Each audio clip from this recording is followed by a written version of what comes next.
നല്ല പടം ഇഷ്ടപ്പെട്ടു. ജാനകിക്ക് നീതി ലഭിച്ചു.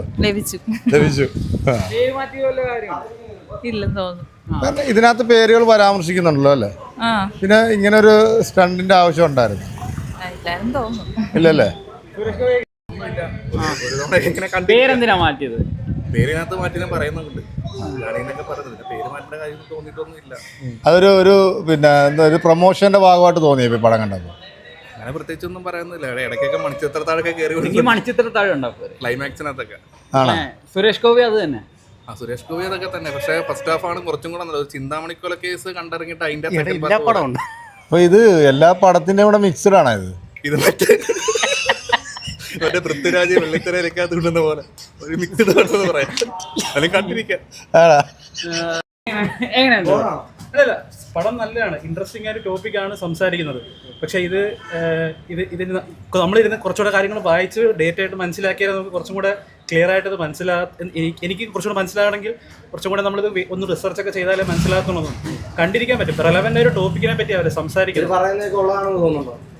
ഐ മീൻ ഇത് ഇപ്പം ലീഗലായിട്ട് പഠിക്കുന്നവർക്ക് ഇതിനെപ്പറ്റി അറിയാൻ പറ്റും. ഈ ടോപ്പിക്ക് പല സ്ഥലത്തും ഡിസ്കസ് ചെയ്തിട്ടുള്ള ടോപ്പിക്കുകളാണ്. ഇതിന് മോറൽ സൈഡും ലീഗൽ സൈഡും തമ്മിലുള്ള എത്തിക്സിന്റെ കുഴപ്പം. പക്ഷേ ഇതിനകത്ത് വളരെ ഇൻട്രസ്റ്റിംഗ് ആയിട്ടാണ് പറഞ്ഞത്. ജാനകി എന്ന പേര് പരാമർശിക്കുന്നുണ്ടല്ലോ സിനിമയിൽ. എനിക്ക് അതിനെപ്പറ്റി ഒന്നും എനിക്ക് അല്ല, ഈ വിവാദങ്ങള് ഇതുമായിട്ട് എന്തെങ്കിലും ഇത് തോന്നുന്നുണ്ടോ? ഈ പേര് പറ്റി അതൊക്കെ വളരെ ഡീപ്പറായിട്ട് ആൾക്കാർ കണ്ടുപിടിച്ചാലും സിനിമയിൽ അല്ലാതെ ഒരു പ്രൊമോഷന്റെ ഭാഗമാണോ എന്ന് തോന്നുന്നുണ്ടോ? അങ്ങനൊന്നും എനിക്ക് അറിയത്തില്ല. പക്ഷെ സിനിമയിൽ ജാനകി എന്ന് പറഞ്ഞ കഥാപാത്രത്തിന്റെ പേര് മാത്രമായിട്ടാണ് ഞാൻ മനസ്സിലാക്കുന്നത്. കോർട്ട് ഡ്രാമയുണ്ട്, അല്ലാതെ കോർട്ട് ഡ്രാമയാണ് കൂടുതലും. പക്ഷെ ഇത് റെലവെന്റ് ആയിട്ടുള്ള ഒരു ടോപ്പിക്കിനെ പറ്റിയാണ് സംസാരിക്കാൻ തുടങ്ങുന്നത്. ഞാൻ ഇതിനെപ്പറ്റി അല്ല, എല്ലാവരും നന്നായിട്ട് ചെയ്തിട്ടുണ്ട്.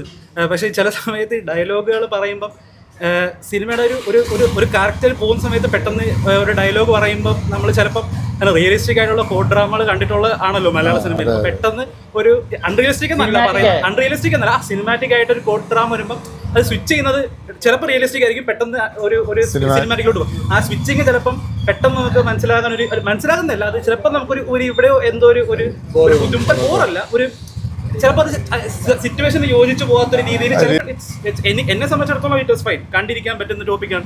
ഇൻട്രസ്റ്റിംഗ് ആയ ഒരു ടോപ്പിക്കിനെ പറ്റിയാണ് ഇവർ സംസാരിക്കുന്നതുകൊണ്ട് അത് റെലവെന്റ് ആണ്.